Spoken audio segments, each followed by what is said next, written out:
I already cut the deficit in my first 2 years in office. It has to be Joe Biden. They are sticking with their COVID-era plans for a ceremony. We're having a rough morning already. Video's not playing, and the internet seems to be very slow, but we're still going live today because Joe Biden sat behind a desk and nobody watched the speech that apparently he gave the last couple days. Also, graduations still using COVID-era things. James Comey speaks out because people apparently care about what he has to say. And also, Norway bans transgender sex changes for all kids at any time. All that and more coming up on this episode of Daily Caller Live. Daily Caller Live starts right now. 2, 1. Here we go! That might be the only brown guy on earth named Jobob. That is actually her name, Jobob. Ooh, aye! From the dingy bunker, completely cut off from the outside world, except for you fine folks. My name is Jobob. This is Daily Caller Live. Thanks so much for tuning in on today. It is Monday, June 5th, the year of our Lord 2023. I hate to be complaining here, but we had to wait a long time for the upload speeds to get good enough to stream this thing because, I don't know, internet and technology. So hopefully this is coming through at some level, but I decided, F it, we're doing it. But a lot to catch you up on. Joe Biden gave a speech from behind the desk. I don't know if anybody saw this. Did anybody hear about this? In real life, this didn't even cross my radar. That Joe Biden gave a behind the Oval Office desk speech, which I think this is the first time that he's done this. But it's kind of fascinating how insignificant it seemed to be, especially it was a day after his fall. But he said some things that I thought were fascinating. Lots of things going on in the president's head that I'm not sure translate to a logical, sane person's head. And I don't want to be hyperbolic, but at the same time, if I were to tell you that I'm wearing a green shirt, and then everybody in the comment section goes, no, you're not, that's a gray shirt. At best, maybe you can get away with white if for some reason you have difficulty seeing gradations of gray, but it's clearly not a green shirt. And I acknowledge it's not a green shirt, it's a gray shirt. And then I come on tomorrow and say, this is a green shirt. And everyone's like, no, it's not. Imagine if I did that over and over and over and over again. That is about how Joe Biden speaks in terms of policy and things that he's said that are absolutely not true. And I'm just curious. So the clip I'm about to play, or the couple clips, the first clip is about taxes. We'll talk about the taxes first. Listen to Joe Biden talking about taxes, and then I want to bring something up that isn't often enough talked about in regards to income tax and all of that stuff. Watch this. Hope the video works. Check this out. No one, I promise, no one making less than $400,000 a year will pay a penny more in federal taxes. But like most of you at home, I know the federal tax system isn't fair. That's why I kept my commitment, again, that no one earning less than $400,000 a year will pay a penny more in federal taxes. Okay, so first things first, that's just patently not true. People who making, let me categorize, or let me frame this in saying that people making over $200,000 a year, their tax burden went up. Now, obviously, if you're making over $200,000 a year, you're doing pretty dang well. So a lot of people are like, yeah, I don't care about those people. But here's another thing tax-wise that I think a lot of people aren't talking about and haven't been talking about. Federal income taxes, as it relates to tax brackets, and those tax brackets not changing with the rate of inflation. So tax brackets at the federal level, right? We all understand the tax brackets. I don't need to explain the tax brackets. Tax brackets at the federal level are supposed to change automatically with the rate of inflation. Having said that, they are still always guessing over at the IRS about how much to adjust the tax brackets when it comes to inflation. So get this. Over the last 2 years, the previous tax year and then this tax year that we just paid, so 2021 and 2022, the inflation rate was 8.6%, if I'm remembering correctly.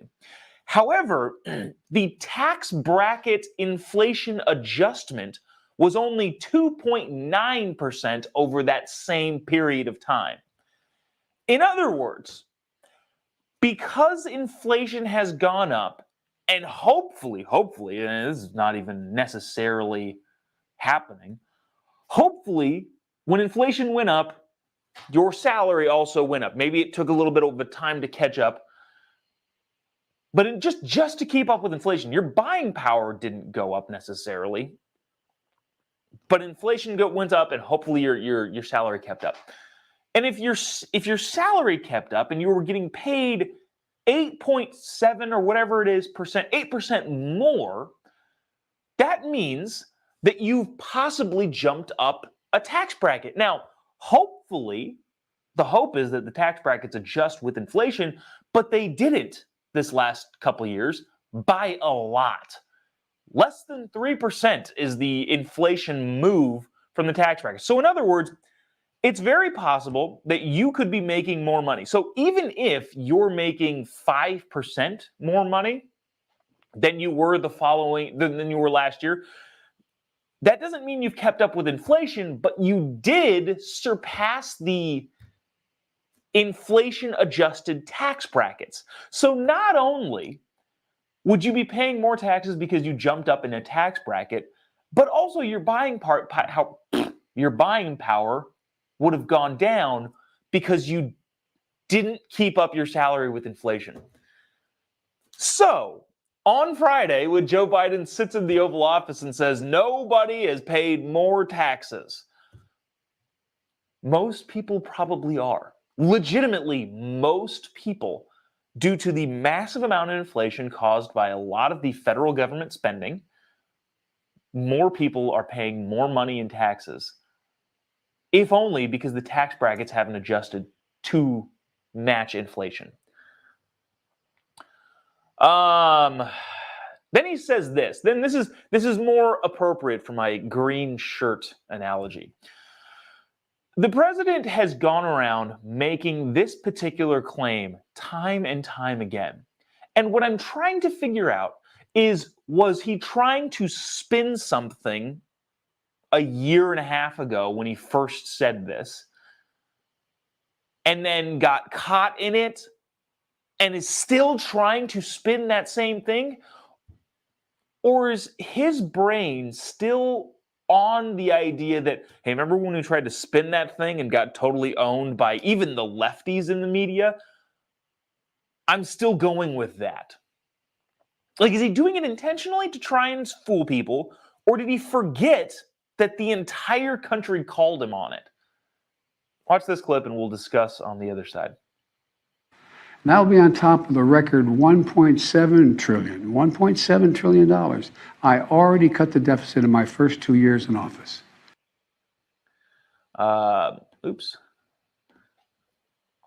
So it's that. It is the $1.7 trillion that he claims to have cut the deficit. Now, I have gone over this I don't know how many times, but the problem is he keeps saying it. And if he keeps saying it, I have to correct it every single time because I just can't. Joe Biden, the deficit at the federal government was $1.7 trillion less his first year in office. So yes, that part, I guess, is theoretically true.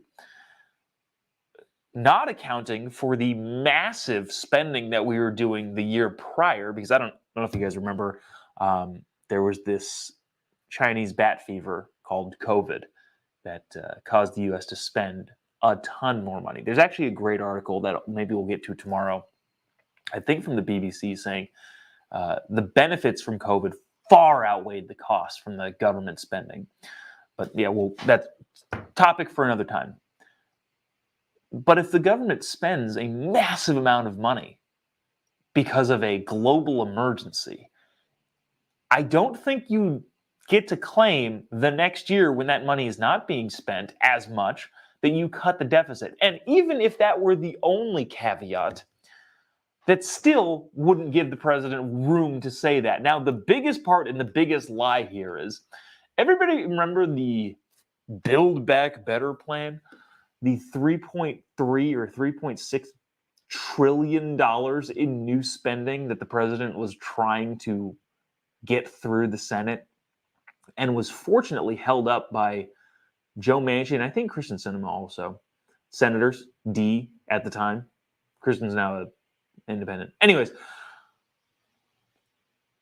he tried to spend $3.5 trillion more dollars, and one guy, one Democrat senator in the Senate stopped it. So if you try to spend an exorbitant amount of money, but then can't for some reason,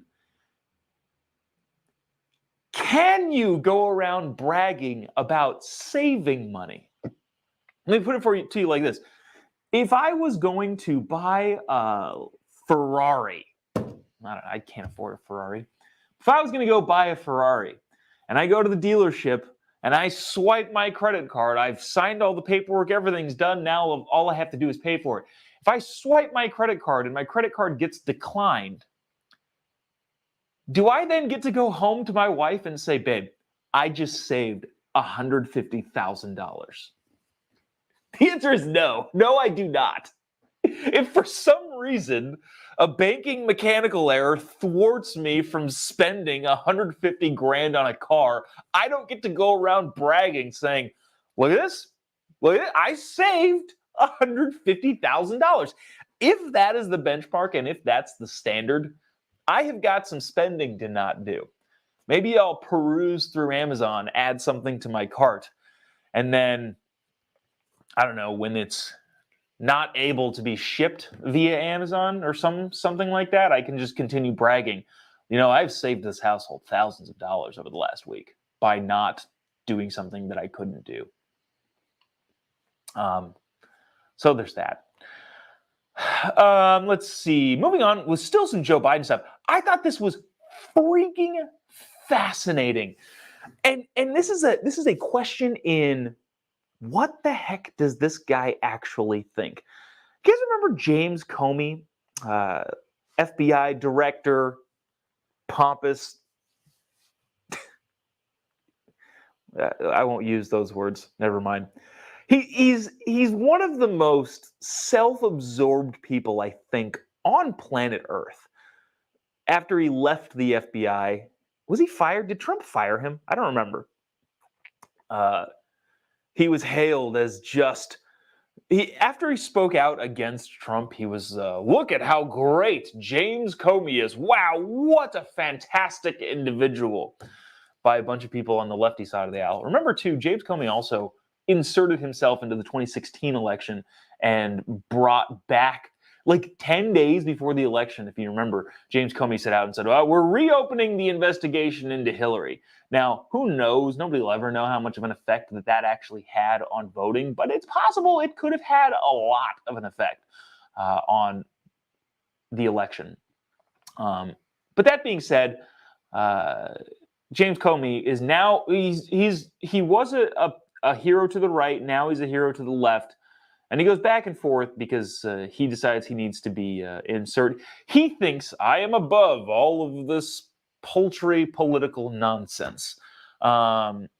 Anyways, he was doing an interview with James Psaki, I don't believe in silent letters, on MSNBC, and said some things that I thought were fascinating. I want you to watch this, and I want you to guess, and guess in the comment section, whether or not he's being serious, whether or not he's trying to sell another book, or he is that actually detached from reality and so ideologically bent at this point that he can't see what's going on in his own face. I want to, and I would be curious. I'd be curious to see what you think of this. Watch this. You were a Republican most of your life, but voted for, and you may still consider yourself one, but voted for Biden in 2020. Do you intend to vote for him again, or is there anyone on the Republican side you might consider if it's not Trump? It has to be Joe Biden. And I'm glad he's willing to serve. It has to be somebody committed to the rule of law, committed to the values of this country. And I'm not talking about policy. People can disagree about policy. There are things above those disagreements that all of us should think about the same way. The president must be someone who abides the law and our Constitution. And there's no one else but Joe Biden. That's fascinating. I just find that fascinating. And he's clearly wrong. Like that goes without saying. We don't even need to comment on that really. But it is just fascinating that he could say that with a straight face and not start laughing. Jen Psaki kind of smiles here because she probably knew it was coming.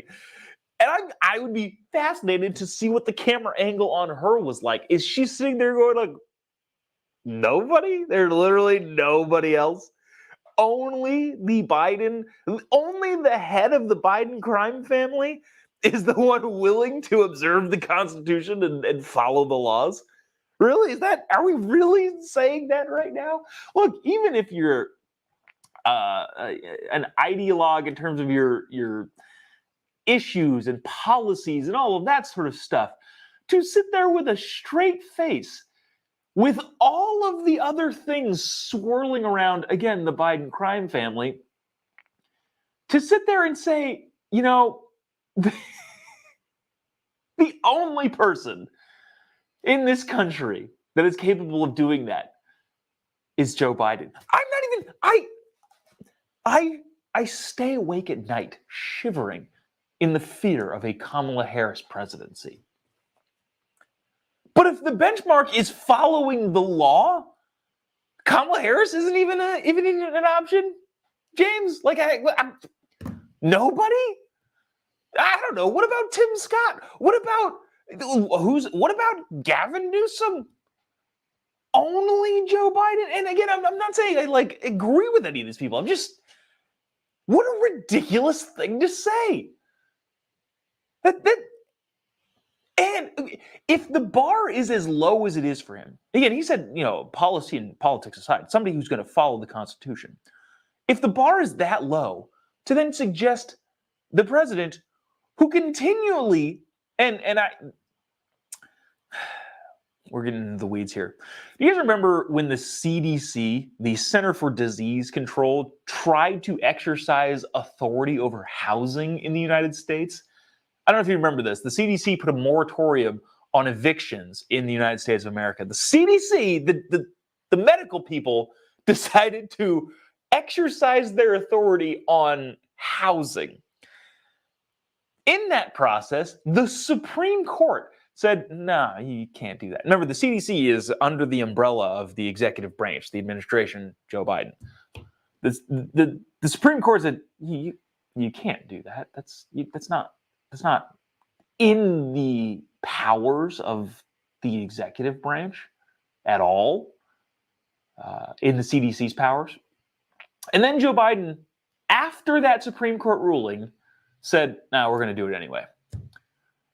Among many other things, you want to talk about following the Constitution here? I hate to get in the weeds at this early in the morning, this early in the week. But Joe Biden expressly did the opposite of what the Supreme Court told him to do. And if you don't know, the Supreme Court is in charge of effectively interpreting the Constitution. So if they interpreted it this way and decided collectively, hey, yeah, you can't do that as per the Constitution, and then Joe Biden said, nah, never mind. He's not even reaching the bar that James Comey is seeking. So the bottom line is, for James Comey to again sit there with a straight face and say the only person for this job is Joe Biden is effectively hilarious.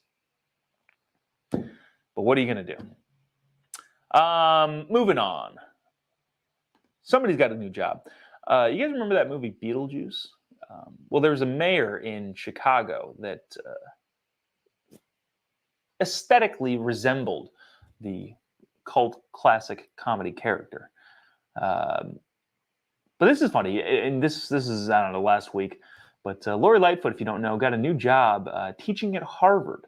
And you know what? That's effectively it. That's all we need to say. The the racist mayor of Chicago, and I say racist, I mean in the literal definition terms. Remember, Lori Lightfoot, through the last 2 years of her reign over Chirac, said that only black and brown journalists were granted interviews of her.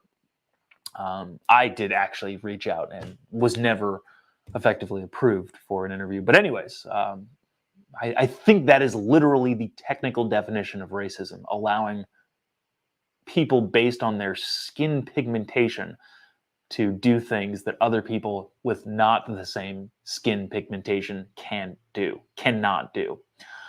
Anyway, she's now teaching at Harvard, and that's pretty much that story. Chesa Boudin, I think we mentioned this on Friday. He's the ousted district attorney of San Francisco, is now a law professor of his own department at Berkeley. So there's that. So failing up. Fascinating.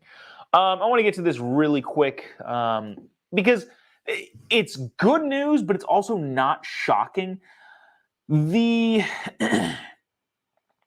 people of Norway, along with several other Nordic countries, oh my gosh, where did it go? Oh, here we go.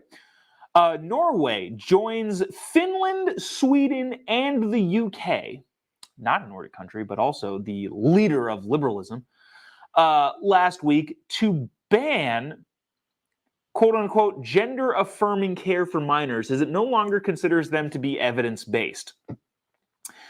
The Norwegian Healthcare Investigation Board acknowledges that a growing number of teenage girls identify as male post-puberty, and it remains understudied. Under proposed updated guidelines, the use of puberty blockers, cross-sex hormones, and transition-related surgery would be restricted to research contexts no longer provided in the clinical setting. Norway joins Finland, Sweden, and the United Kingdom in introducing greater safeguards for children. The United States, 8 states thus far, has banned such sex changes for individuals under 18. Only 8? That's insane.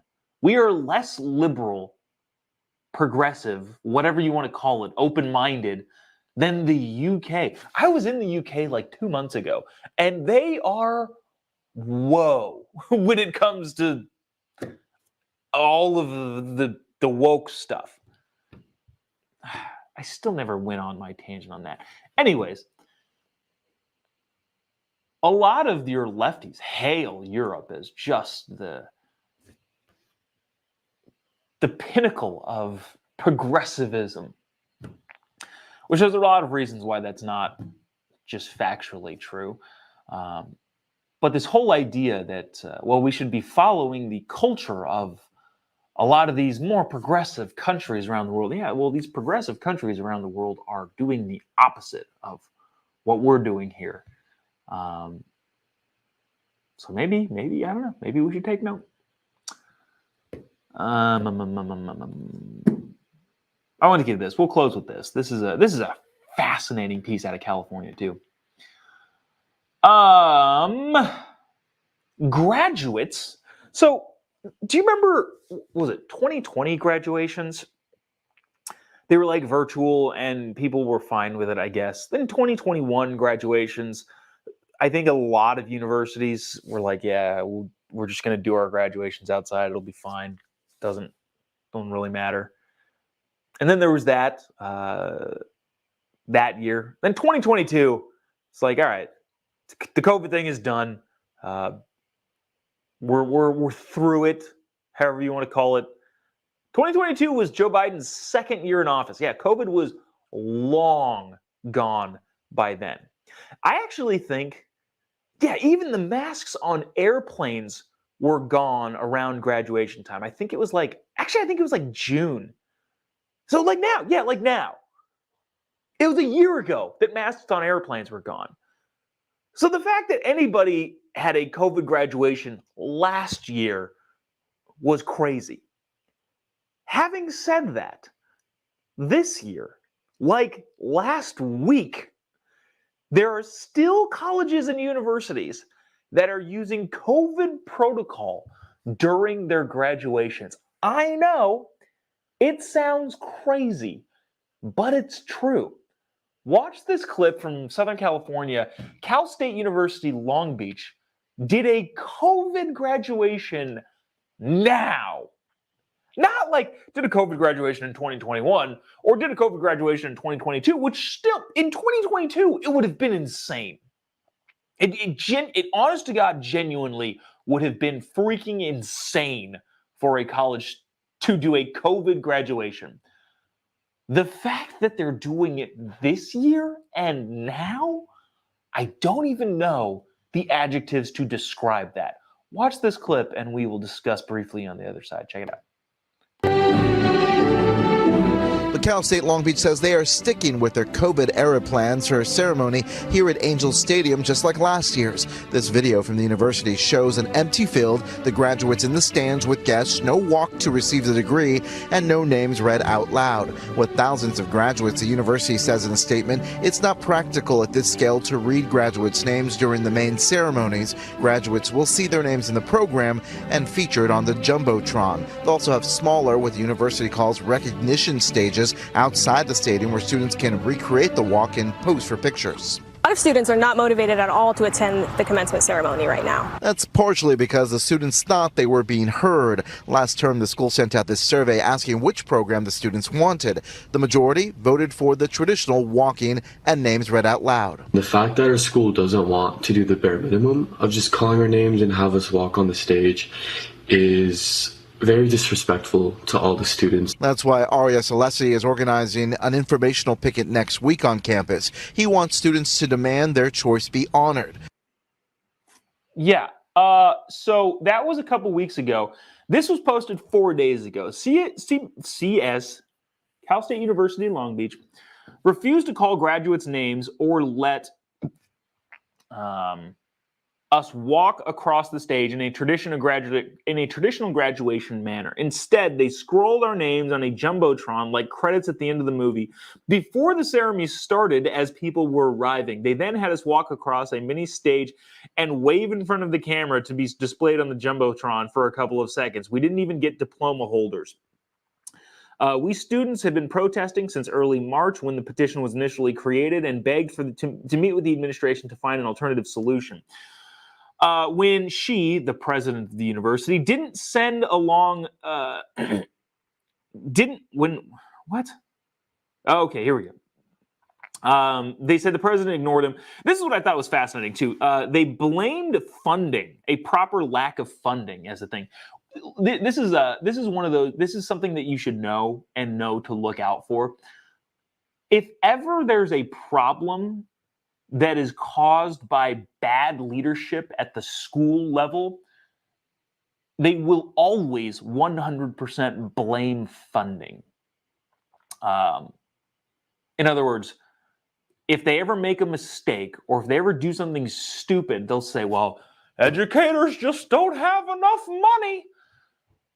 One of my more controversial hot takes is that the education system has far too much money, but we'll have that argument later. But I thought this was interesting. They blamed a lack of funding. Now, this is a person this is the Let's CSULB 2023 Walk Instagram page, so I haven't verified this specifically, but I can't imagine they'd be lying about this. They said it was a lack of funding. However, Connolly, the president of the university, Jane Close Connolly, received a 28% salary increase, about $160,000 last year, bringing her annual salary to just under $500,000 a year. Fascinating. It's a funding issue. We can't do it. But the president of the university makes more than the president of the United States. Wow. Interesting. Great system you got going there. And that's true, by the way. The president of the United States makes what, $450, I think? So it's a funding issue. This is like unbelievable. But anyways, that's that. Let me see if there's anything. Angela said, haha, Jobob lives in California. I do. But yeah, we live in California. There's a comment that I had on that earlier. I forget what I was going to say, but I thought in my head, like, this is funny because I live in California. Oh, the fact that it's freaking cold here. This is apropos of absolutely nothing. But if you live in California, you might, like me, be wondering, why is it June 5th and the high today is 68 degrees where I live? What happened to global warming? Global warming is so much colder than I thought it would be. The biggest problem with global warming is it's freezing. That's what I was going to say. Looks like Debelin. Sorry if I'm mispronouncing that. Deplorable communist from California, or deplorable from communist California here. Hey, so just so you know, if you are in California, you do happen to be watching this from the Communist Republic of California. Want to know a fun fact? There are more registered Republicans in the state of California than any other state. Now, yes, we have the biggest population. But having said that, there are quite a few more Republicans in the state of California than people think. And I think a lot of freedom-loving people that would vote a particular way often don't because they see it as a lost cause.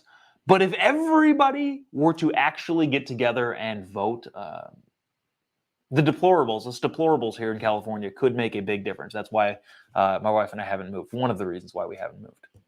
One, our family's here, everybody's here. But also, too, I'd rather stay and fight for the place that I call home. So there's that. Let's see. Wow, people talking about... wow, a lot of people on the global warming thing. Saying 90 degrees in Wisconsin. I don't know, is that hot? Is that hot? We're in the 90s in the Midwest. That feels normal to me. But yeah, it is in California right now, June 5th, summer. It is freaking freezing. And it's honestly kind of irritating. Dang global warming. It's just too cold. That'll do it for us today. Appreciate you sticking around, tuning in. If you haven't already, give me a follow on any of your social media accounts. Today, we are going to be doing something kind of interesting. Actually, we'll do it right here.